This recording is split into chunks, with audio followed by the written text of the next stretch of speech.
We're the Fluoride Auto sub-team. I'm Samba. I'm Janik. And I'm Tigran. So our main goal is to remove fluoride so we can prevent fluoride overconsumption. And in places like India, fluoride overconsumption is a big problem. The World Health Organization identifies elevated levels of fluoride as above 1.5 milligrams per liter. And if you have levels above that, it can lead to dental and skeletal fluorosis. And so that's why we want to remove excess fluoride concentrations above 1.5 mg per liter. And it can also lead to improper cognitive development because fluoride's a neurotoxin. So for our sub-team specifically, our main goal was to derive and validate the Langmuir Isotherm for our model for the adsorption of fluoride onto PAC. And our secondary goal is to determine the root cause of our gelling in our experiments. And then our third goal is to upgrade our apparatus and improve our efficiency. So this is a basic diagram to show what a Langmuir isotherm looks like. These red dots are all free sites where you can have any chemical bonding. And we assume all chemical bonds are weak between the adsorbent surface, which in our case would be PAC, and between the adsorbate molecule, which in our case is fluoride. And the blue surfaces are the ones that have been taken up by a fluoride molecule, because you can only have one fluoride PAC interaction per site, and we assume that all sites are equivalent also. So this is what a Langmuir isotherm looks like. On the y-axis, we have the adsorption density, which is Q, and on the x-axis, we have the dissolved adsorbate concentration, which is C. And you see as long as you increase the concentration of fluoride, in our case, the adsorbent capacity starts to level off because you can't keep adding fluoride if all the sites keep getting taken up.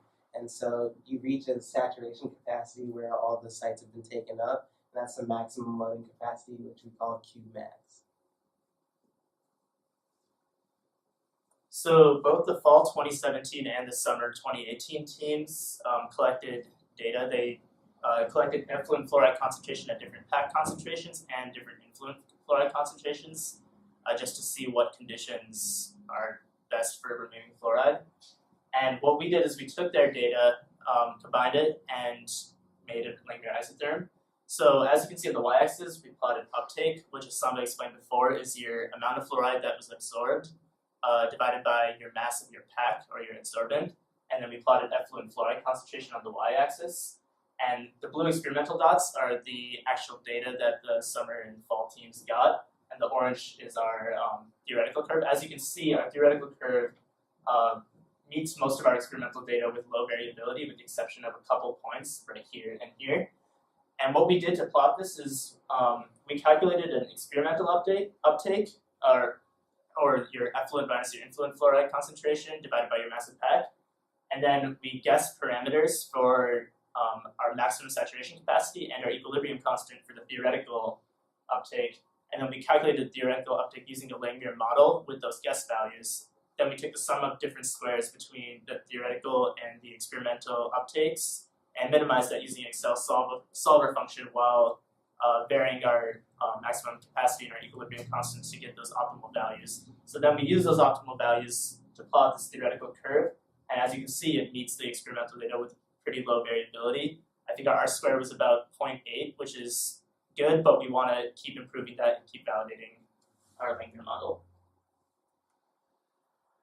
So another thing we encountered, however, when we tried to further validate our Langmuir model was gel formation. And gel formation, when that happens, that effectively shuts down an experiment. You can't get any useful data from an experiment once you have gel forming. So what we found was that there were 3 point causes for gel formation. So the first one is high PAC concentration. So we ran a lot of our initial experiments at 40 mg per liter of PAC, which is a very high concentration. The summer team and the fall team last year, usually that was the upper end of their concentration because if they tried to increase from 40, they didn't get useful experimental data. There's also another cause is a high upflow velocity. So our upflow velocity is higher than most other teams in the lab. And what happens is when you have too high of an upflow velocity, you're pushing flux more up and up the reactor, and they can't tumble back down into the floc weir, which is what we intend to happen. However, they also can't come out of the reactor, so they start aggregating in that space around the floc weir, but they don't actually tumble down the floc weir, and this aggregate eventually forms a gel, which shuts down our experiment. And then the last point is a failure to resuspend flocs. So Tigran will talk about this in a minute, but we actually installed a new bottom geometry that theoretically should tackle that problem. So within a reactor, there are certain points where flocs can tumble into each other and start to aggregate. One of those points is the very bottom where your flocculator tube feeds into the rest of your reactor. Within a normal reactor, this isn't present, and you can start to aggregate near that entrance and form a large gel near the bottom. So to tackle that problem, we designed a bottom geometry with work with high-rate set bot geo. And so this is built to start introducing parallel flow paths so the flocs don't have anywhere to aggregate. And instead they will flow into near the bottom and then hit that jet stream of the high tube leading up into the reactor and then be resuspended along with everything else. So this covered the bottom of the geometry, but another problem we had was near the floc weir. So this is an example you can see. We, instead of using fluoride, used red dye so it'd be more visible. So here you can see the flocs moving up, and then it's very difficult to see, but this is already at a point where there's a lot of aggregation happening, and flocs will only move up the side here instead of along the entire reactor, showing that this here is a gel. So even here you can see this floc is not able to go into the floc weir because it's either blocked off by gel or there's too high of an upflow velocity, so there's too much force pushing down without enough gravity pulling it into the floc weir. So one way to break the gel we found was to hit the reactor with a lot of, so here you can see it much more, and then this is when we run a lot of upflow through it, and you can see it's moving as a block instead of how you would normally assume flocs would move. And again, you see nothing going down the floc weir because it's larger than the floc weir and a solid. So we're looking at ways to tackle that problem by hopefully either bringing our upflow velocity down without impacting our ability to take fluoride out of concentration. And if that does, we would have to rerun experiments for our Langmuir Isotherm because that might be affected. Our long-term goal was to use that Langmuir Isotherm to predict if you have this much fluoride in water, you can use this much PAC to get rid of enough fluoride to be at the World Health Standards. So with different upflow velocities, we might have to rederive that, but we still have data for Qmax and the concentration. So we have working data, we just need to verify again, and this might just be a problem with our setup instead of Agua Clara's labs already in the field. So for future tests, Tigran covered some of them, but first off, we need to further investigate gelling factors. So we've tried adjusting our upflow velocity, but we still have gel. We've tried lowering our PAC concentration, but we still get gel in all of our experiments. And we've inserted red dye instead of fluoride, as you saw in the previous videos, just to see where the gel is forming and actually see the floc blanket as well.